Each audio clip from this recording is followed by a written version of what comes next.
Zoltron Salami, the P is for phalanges covered in basmati rice slop, is back again asking for money. 12,000 of you have donated so far. Much lower than the last administration's transition. Yeah, because your people said $3 for the bus is too expensive, and all the people that make money are about to get gouged, dog. We need to raise $4 million in total. $4 million! I hope very soon not to have to ask you for money. But until then, I'm asking.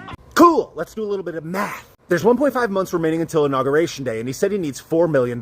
Which means that if Zogbag Salamander was running a business, his monthly burn rate would be $2.66 million a month. Let's pretend Zogbag Salami was running a business in New York City with these numbers, and let's see how much tax he would pay. Here are some estimates of what a business would need to earn if it spent $2.67 million a month. We're going to go with the typical 80% margin business. They would need to earn $40 million a year in revenue. For a $40 million a year business with 20% net margin, that would leave them with $8 million of net income at the end of the year. In New York State, the taxes on companies that earn over $5 million a year is 7.25%. That's $580,000 a year, which leaves them with $7.42 million. The New York City tax liability is another 8.85%, $708,000 a year, leaving them with a $1.288 million a year tax bill for just the city and the state.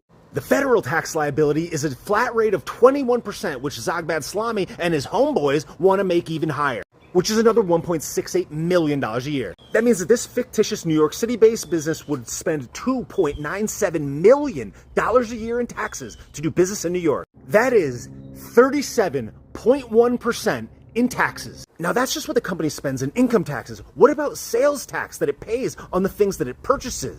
A business pays no sales tax on these items, but they do on these items. And they're paying taxes on payroll. Assuming that 20% of what this business spends money on, like raw materials, is taxable, they're giving another $568,000 a year to the state. Aside from all this business is contributing money to the local economy in the sense that they're employing probably hundreds, if not thousands of people. This business, which was most likely started by one person with capital that they saved, is single-handedly paying $37 out of every 100 it brings in to the state, the city, and the feds, as well as employing hundreds of people and paying hundreds of thousands of dollars a year in sales taxes and payroll taxes as well. Now, if you were an individual in New York City and you earned $100,000 a year, that would be your tax burden.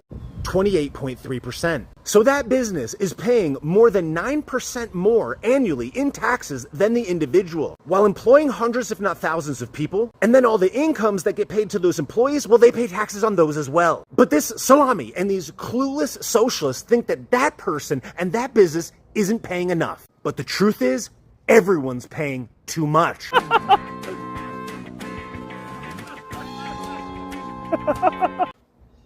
Good luck.